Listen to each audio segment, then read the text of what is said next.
Namaste, everyone. Namaste. How are you? No, thank you for joining us for this full moon meditation. We'll just have a short talk, but before we start, let's ask for divine blessing, shall we? To the Divine Supreme One, Divine Father, Divine Mother, to all the spiritual elders, to all the spiritual teachers, to all the saints of all traditions, to all the holy archangels, holy angels, and spiritual helpers, to my beloved teacher, Master Tok Hok Sui, to Mahaguru Jimeling, to the Lord Christ, to all the high beings, thank you for divine light, divine love, divine guidance, help, healing, and divine protection. Thank you for blessing us with a loving heart, an intelligent mind, and a powerful will that we may be of service to humanity. We thank you in full faith, so be it. Okay, so for some of you who are new, you might be wondering why we're doing full moon meditation. How come not in other days, new moon, half moon, or whatever moon? It's something like this. Most people notice that during the full moon, there's a tendency for things to be magnified. You will notice if you work in the hospital, a lot of stabbings happen, a lot of accidents, a lot of babies being born. You know, it's just like pouring fertilizer. So much energy is pouring down to the earth. Whatever people have in their aura and their chakras are magnified. So most people, it's a time of crisis. That's why the great spiritual teacher, Holy Master Dwal Kul, who wrote through Alice Bailey, said, during the full moon, it's either a time of crisis or a time of opportunity. So for the general public or to the masses, it's a time of crisis where things just get stirred up, calm down until the next full moon.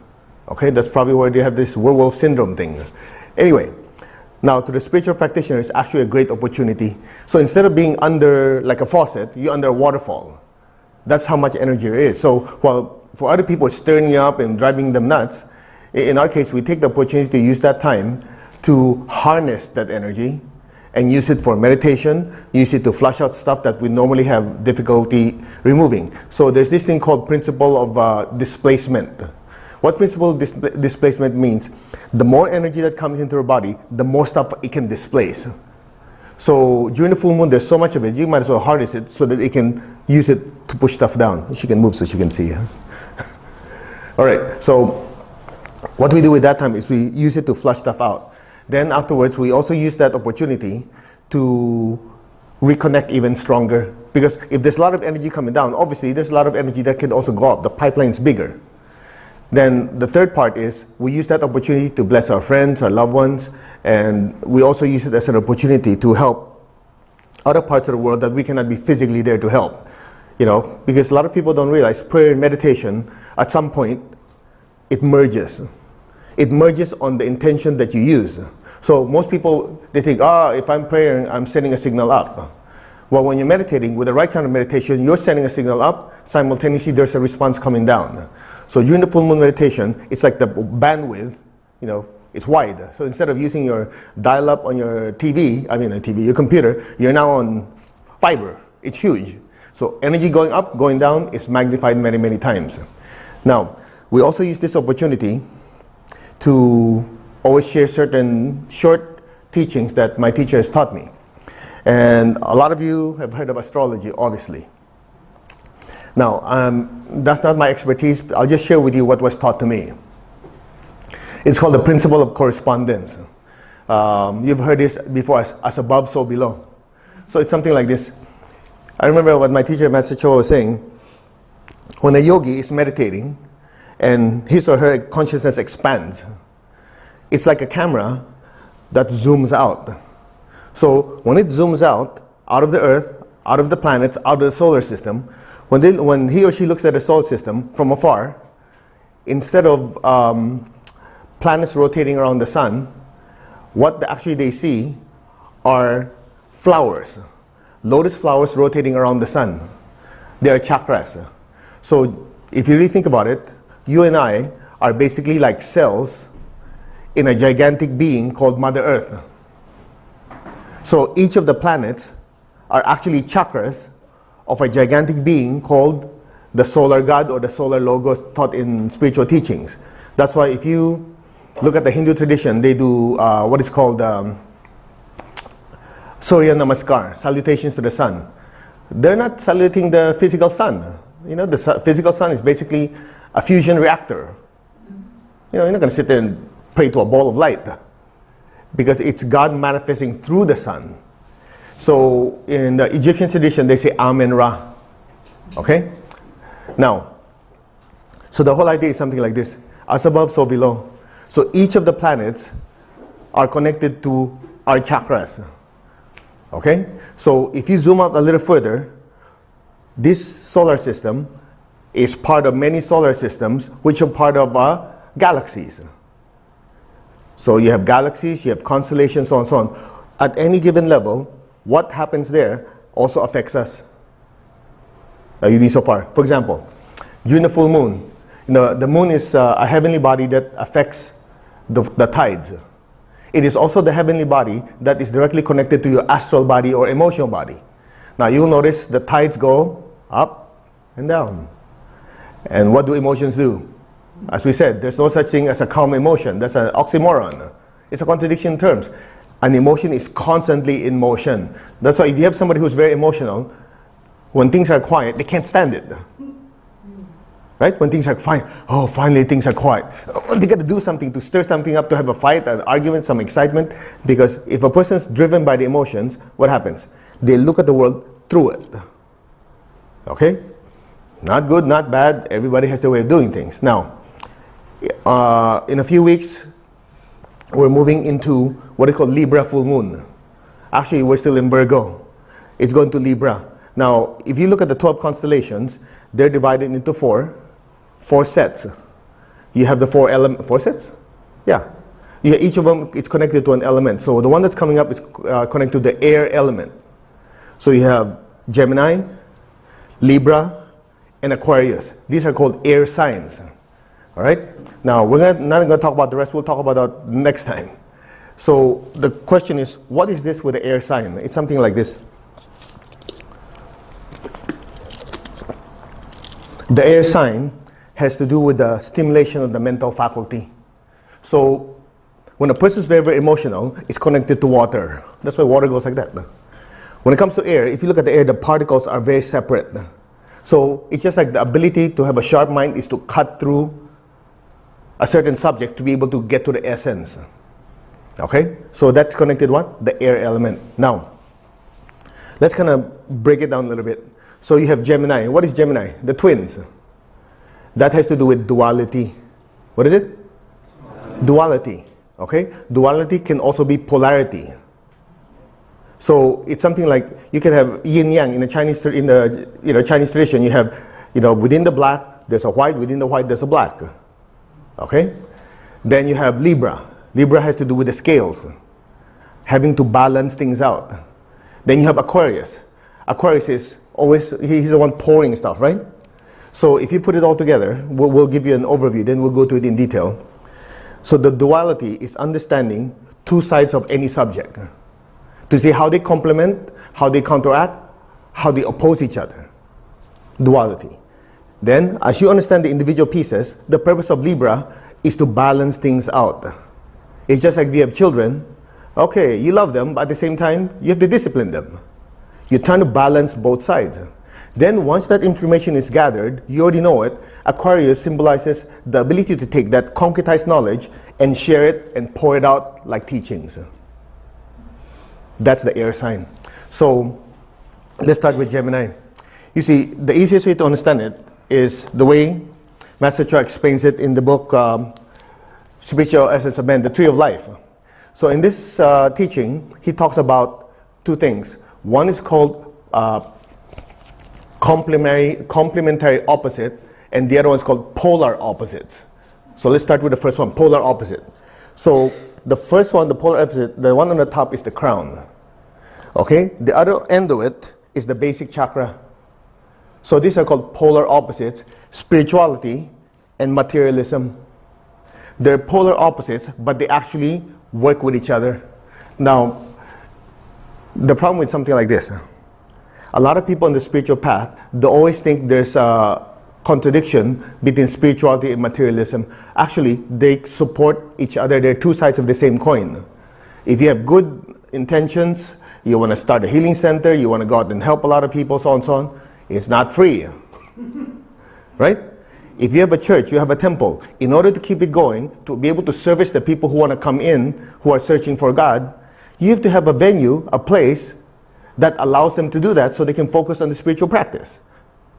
So a lot of people don't realize a person who is truly spiritual is able to balance spirituality and the proper use of resources, money, and things that, in the environment, whether it be a venue, whether it be people.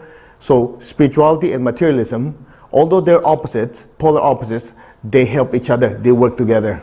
So that's the first one, spirituality and materialism. The other polar opposite is spirituality and sex. So you have the crown chakra and you have the sex chakra. Again, if you look at traditions, they always say, the sexuality is opposite of spirituality. Well, let's put it this way. You know what yin and yang is? You cannot have father without mother, mother without father, and have a baby. Of course, the only exception is the virgin birth, which is supposed to be, what is it called? Immaculate conception. Okay, so that's an exception. But even then, you know what the immaculate conception really is in spiritual teachings? It's still yin and yang.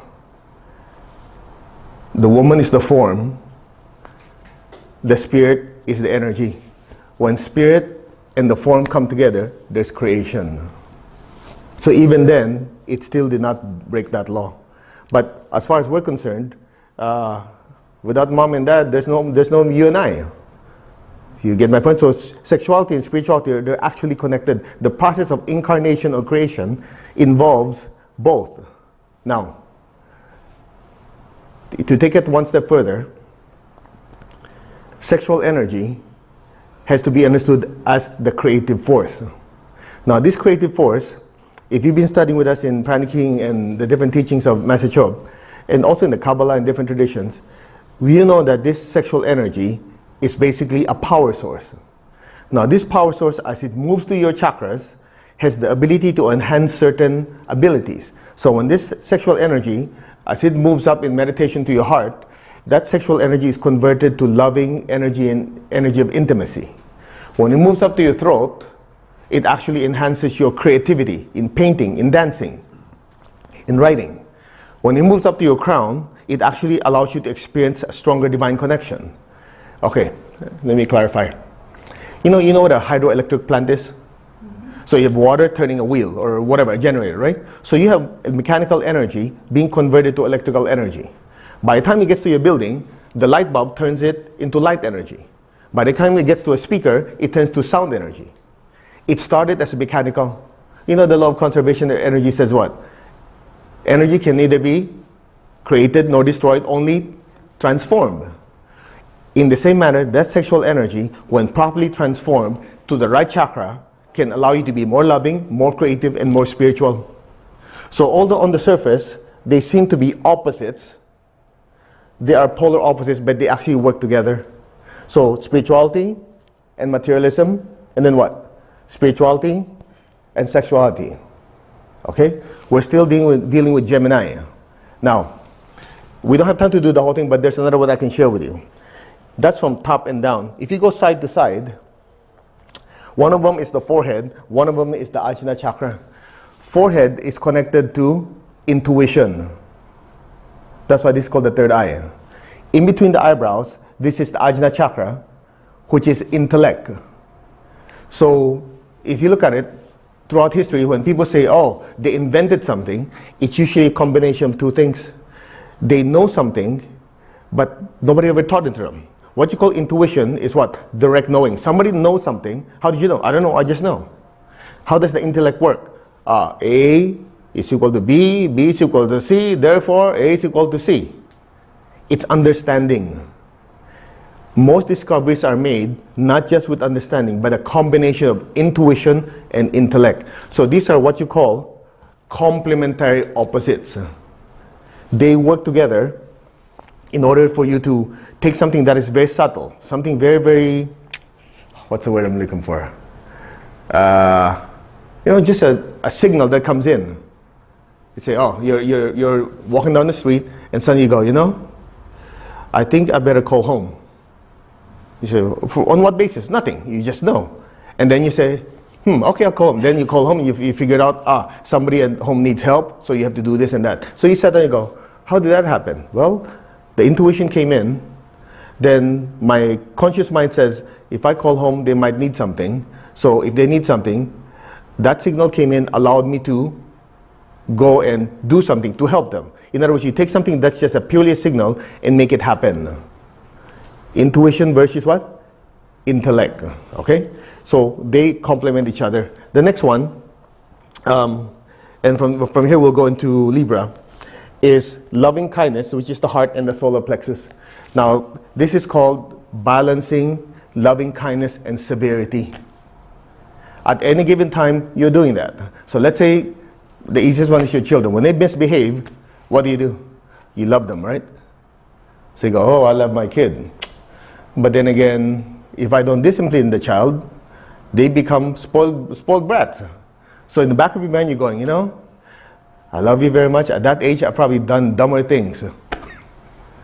But I cannot show you. I have to show you that I'm upset. Oh, you're not supposed to do this. Okay, you're grounded. You know my allowance, so on and so on. You have to do that because you're trying to balance loving kindness and severity. Now, if he does no loving kindness, you just hit him on the head, the kid runs away.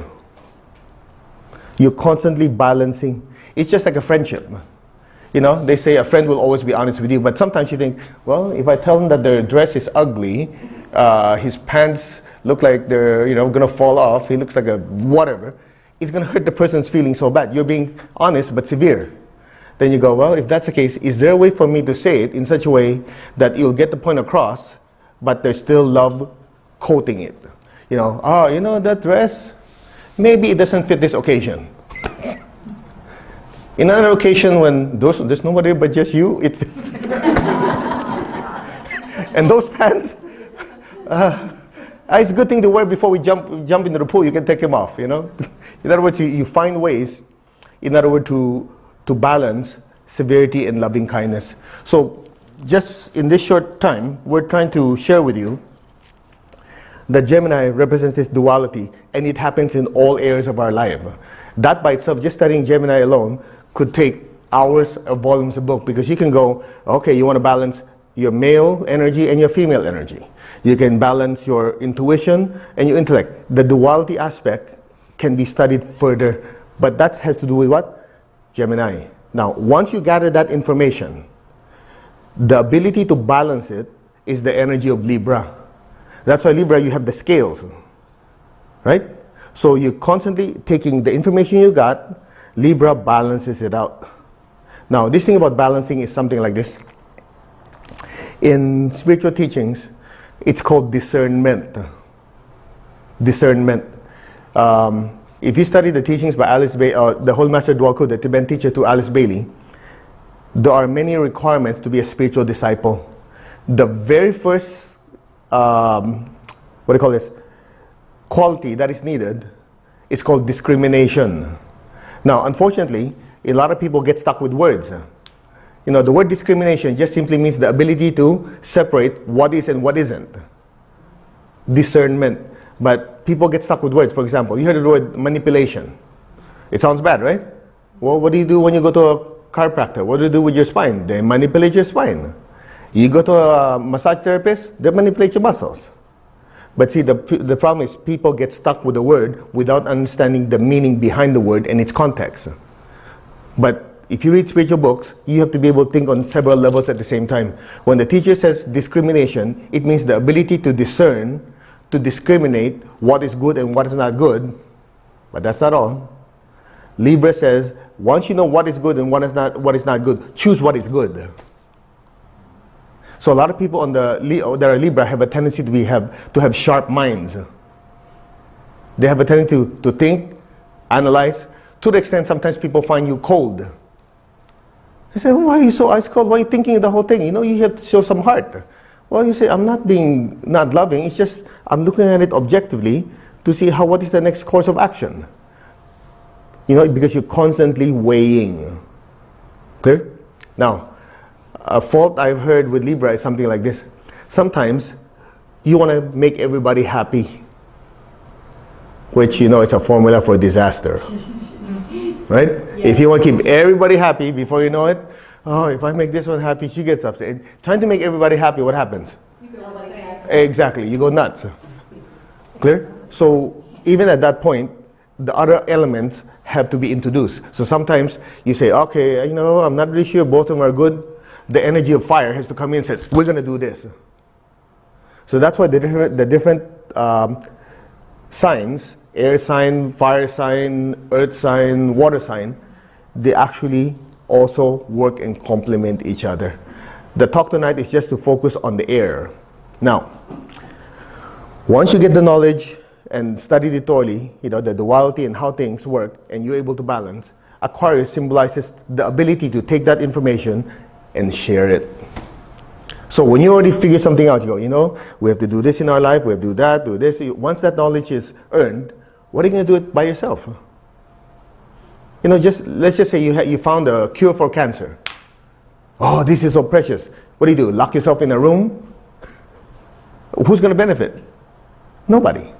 So that's why people who are air signs have a tendency to be great teachers. They have a tendency to say, I have this knowledge, I can't just sit on it, I have to share with someone so they can benefit also. Do you get my point? That's the energy of Aquarius. The ability to keep pouring that knowledge over and over and over again. Right? I hope that clarifies. No questions. We have to continue. So, anyway, the bigger picture here is something like this. As we spiritually develop, you're constantly developing every aspect of your physical, emotional, mental, and spiritual life. The way it was explained to me was something like this. The soul is like a diamond with many facets.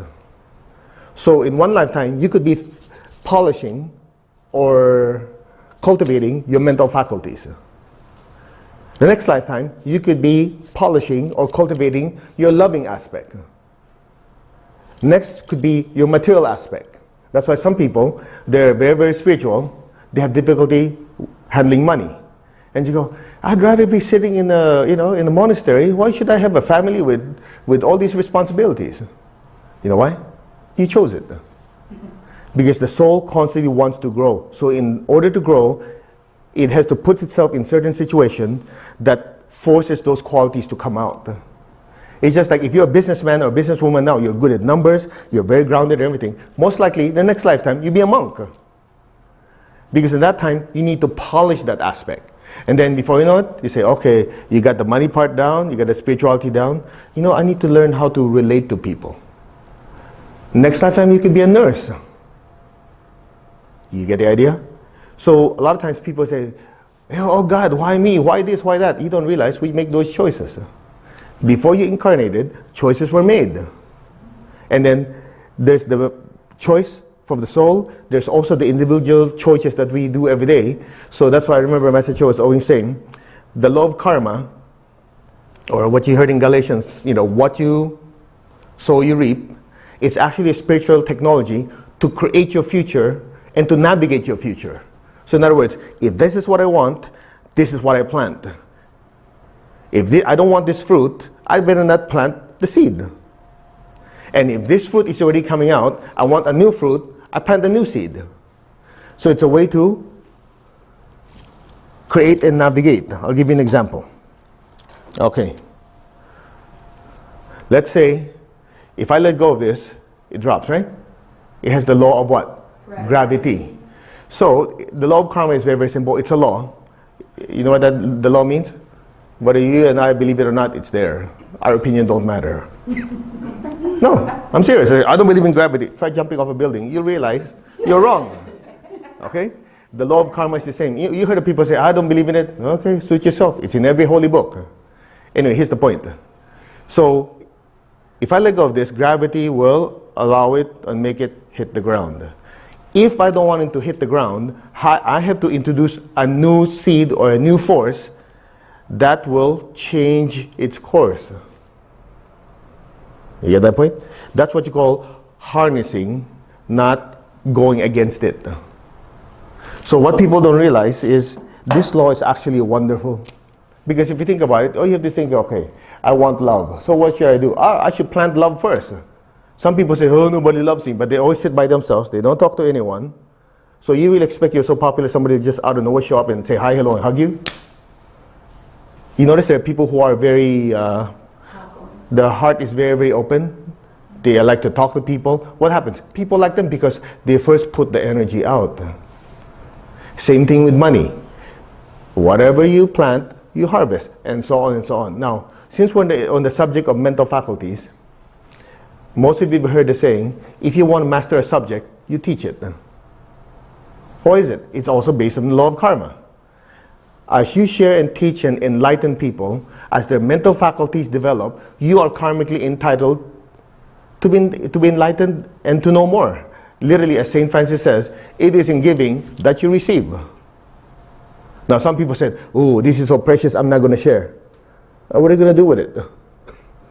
You sit on it, and then what? Do you get my point? But you notice the more you share, more things come to you.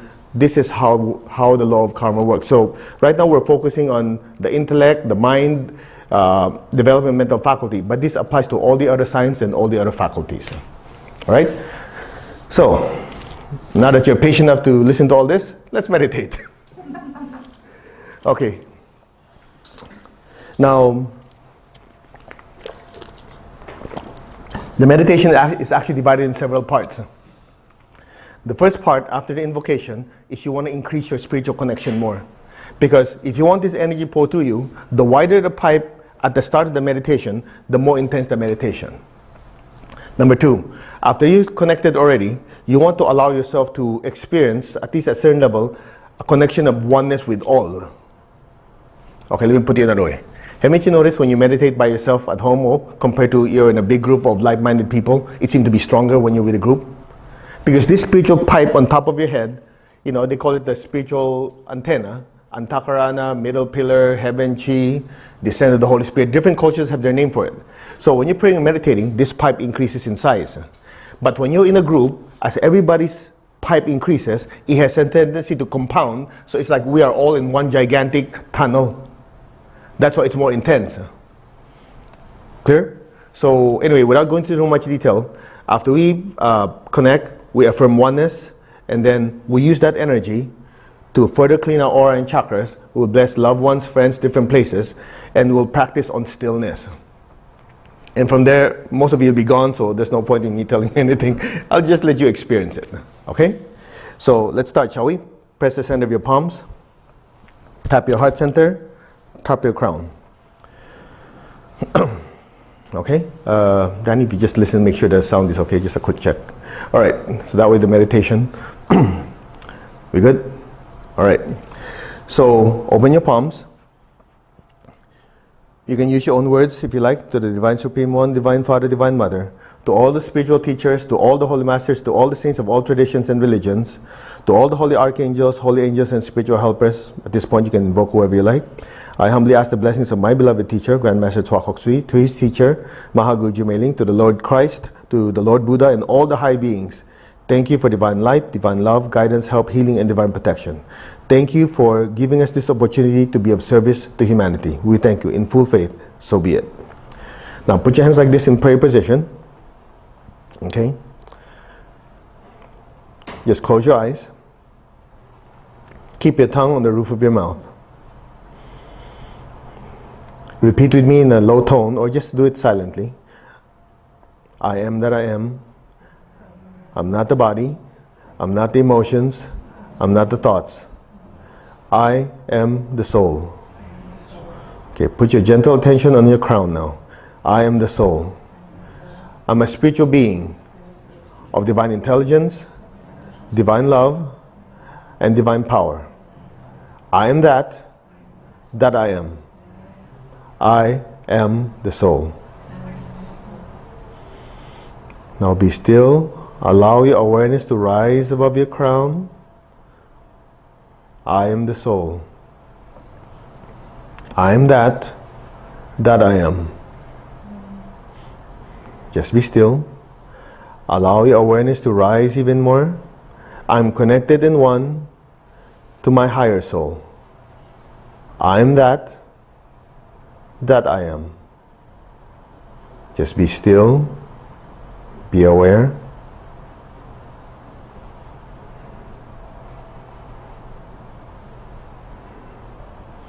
Allow your awareness like a balloon to rise higher and higher. I'm connected in one with the Divine Spirit in me.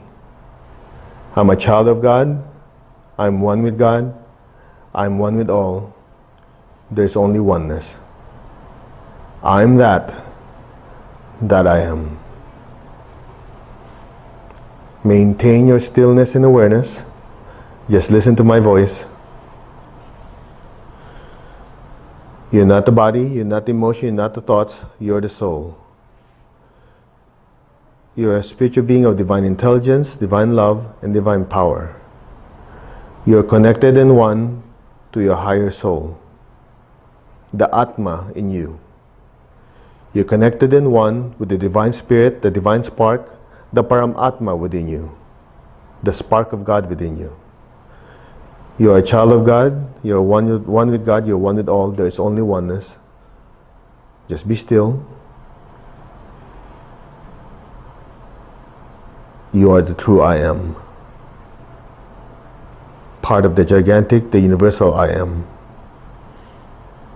Be still, be aware, and just let go. Any sound, any noise you hear will just gently propel you into deeper stillness and oneness with the universal I am. Be still.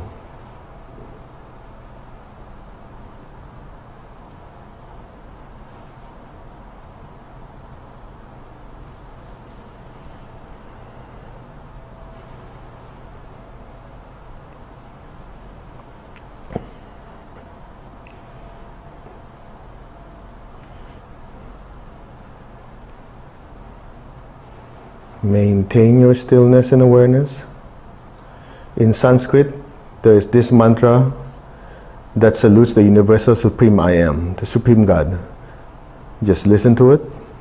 The meaning of it is I, the soul, the spiritual self, salute the absolute supreme God. Om Namo Para Brahman Om. So allow your awareness to keep rising and expanding. Just feel the vibration and the intensified connection.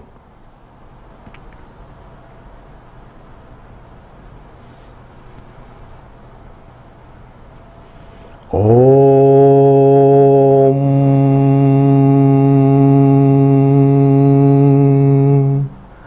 Namo Para Brahman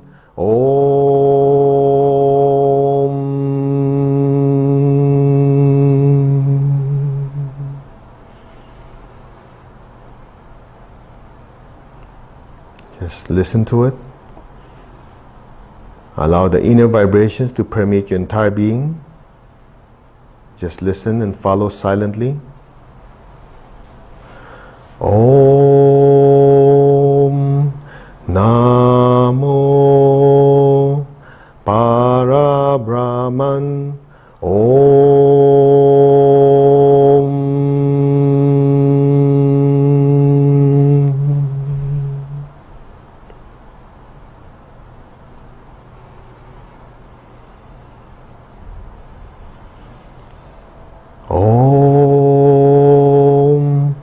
Namo Para Brahman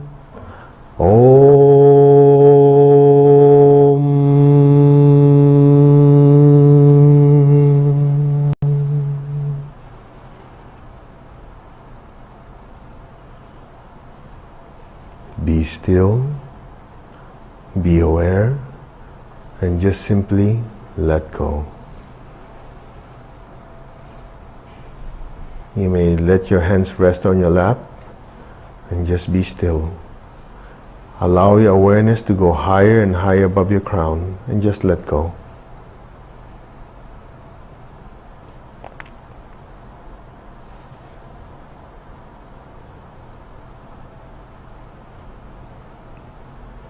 We are one. We are one with God, we are one with all. We are one with all the spiritual teachers, we are one with all the holy masters, we are one with all the saints of all traditions. We are one with all the holy archangels and the holy angels. There's only oneness. Separation is an illusion.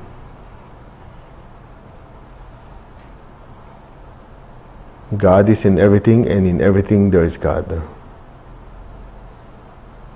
Be still and let go.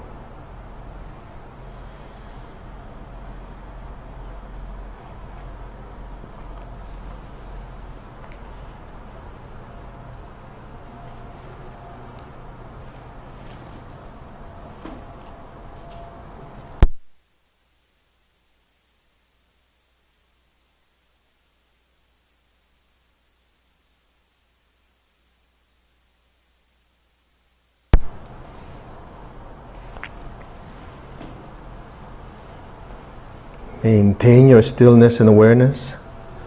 Simultaneously imagine you are inside the big beautiful sun looking out into the solar system. Just say, we are one. We are one with God. We are one with all.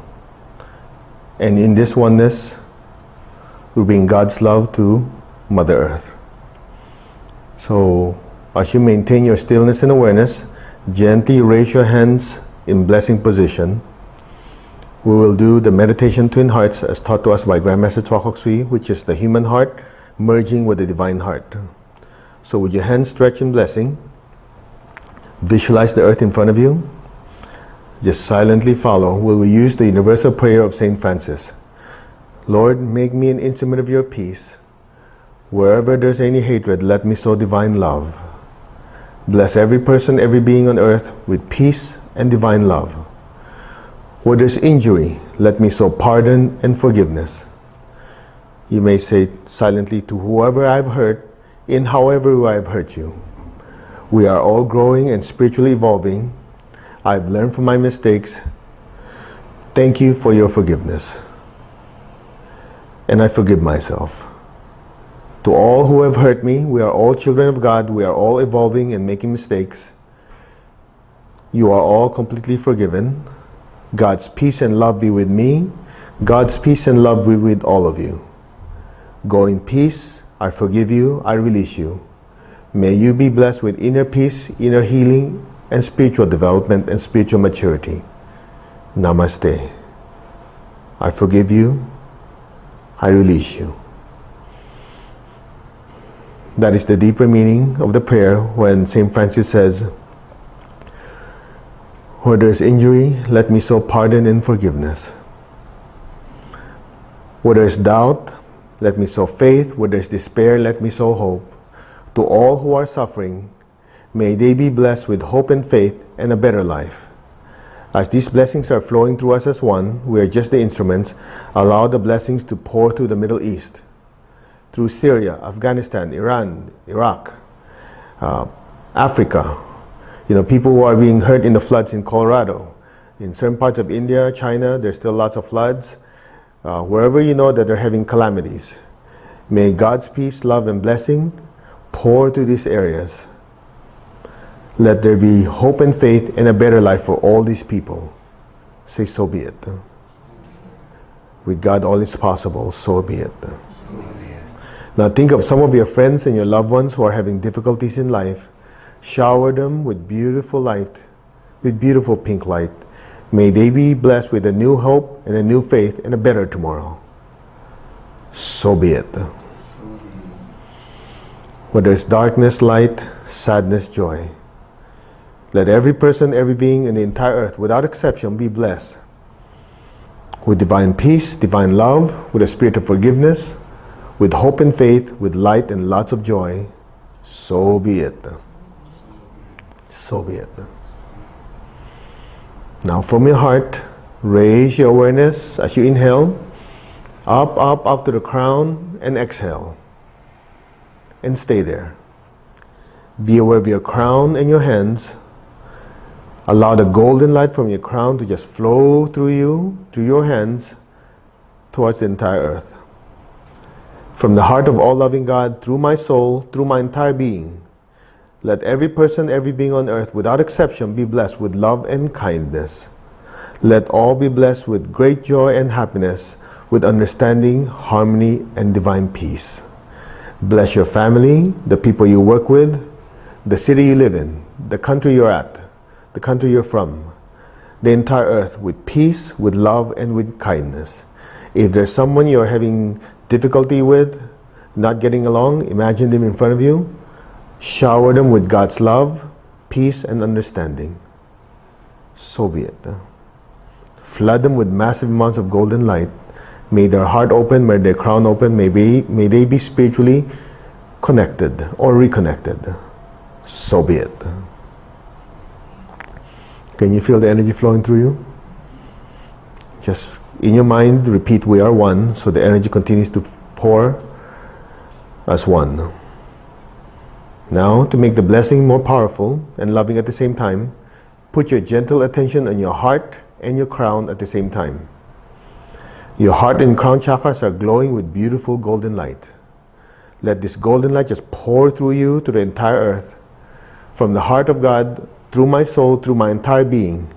Let every person, every being in the higher worlds, the middle worlds, even the lower worlds, in all 8 directions, above and below, in all dimensions, be blessed by the universal supreme God with love and kindness. Let all be blessed with inner peace and inner healing. Let all be blessed with understanding, harmony, with goodwill, and especially the willingness to do good. So be it. Now shower your family, flood your family with beautiful golden light. The people you work with, the air you live in, just let this liquid golden light just permeate the entire earth. Bless every person, every being with golden light. Blessings be to all. Repeat. Blessings be to all without exception. So be it. So be it. And in God's name, so it is. Now, maintain your stillness and awareness. Gently lower your hands on your lap, palms up, keep your eyes closed. Imagine the most beautiful golden flame you've ever seen, literally sitting on top of your crown. Just look at that golden flame. Allow that golden flame to get brighter and brighter. Be aware of the love within your heart. Allow the loving energy from your heart to gently move up, up, up to your crown and into the flame. Just look at that flame. It's getting brighter and brighter. Again, another stream of loving energy from your heart up, up to the flame. Let it expand. Gently, lovingly look at the flame. Simultaneously and lovingly meditate on the silence in between each mantra, Om. Just chant the Om silently.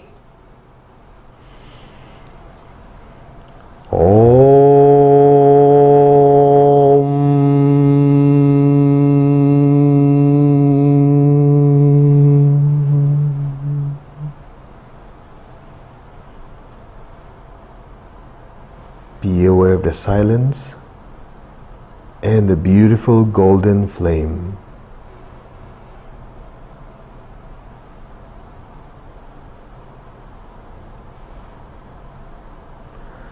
Allow your awareness to just drift like a cloud into that space in between each Om and let go.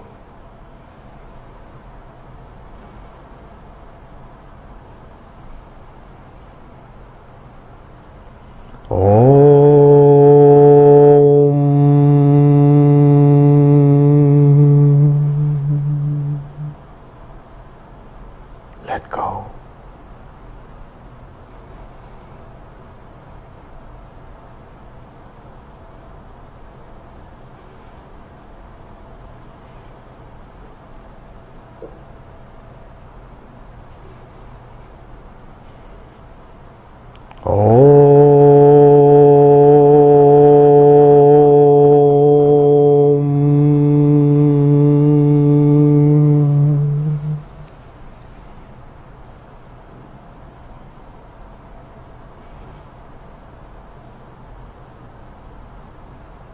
still,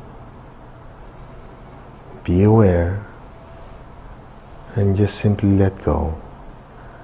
Allow yourself to just gently dissolve into that beautiful light and let go now.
Gently, slowly, very, very slowly, come back to your body.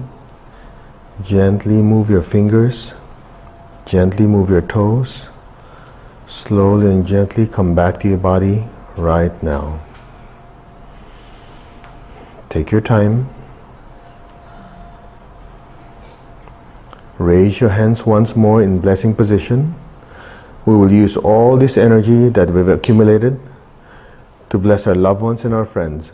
So first, visualize your family in front of you. Flood them with golden light.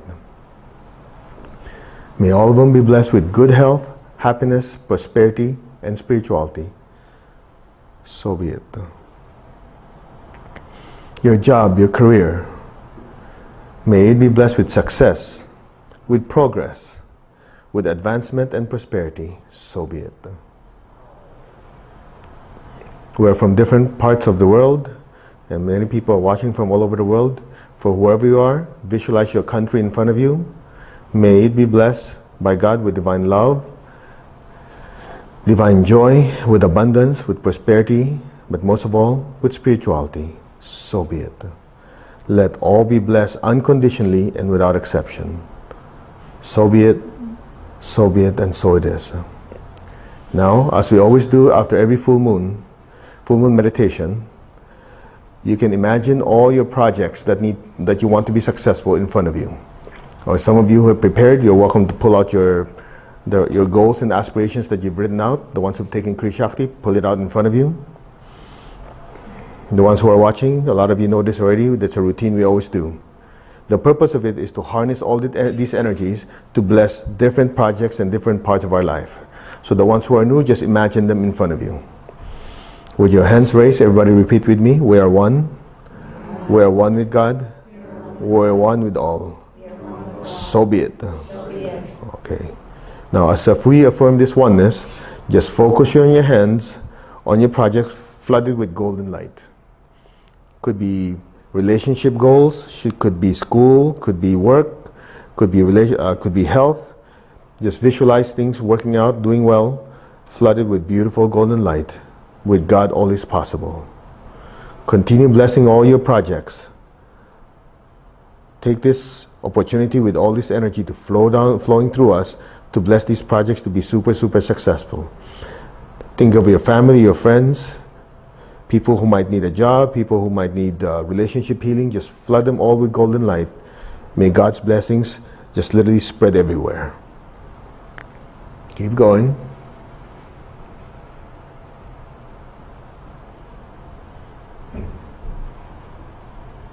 May all these projects, all these goals and aspirations be blessed by God. So be it. So be it. And so it is. Now, aim your hands down. Focus on your feet, your hands, and the base of your spine. Imagine golden light going down into the earth. Let's bless our beloved Mother Earth. Repeat with me verbally. Let our beloved Mother Earth be blessed with divine light, with divine love, and divine power. Let our beloved Mother Earth be healed, regenerated, and revitalized. Blessings be to our beloved Mother Earth. So be it. Okay, open your palms, raise it up. Let's give thanks to the Divine Supreme One, Divine Father, Divine Mother, to all the spiritual teachers, to all the Holy Masters, to all the saints, archangels, holy angels, to all the spiritual helpers, to my beloved teacher, Master Chokok Sui, to Mahaguru Jimailing, to all the high beings. Thank you for divine light, divine love, divine guidance, help, healing, and divine protection.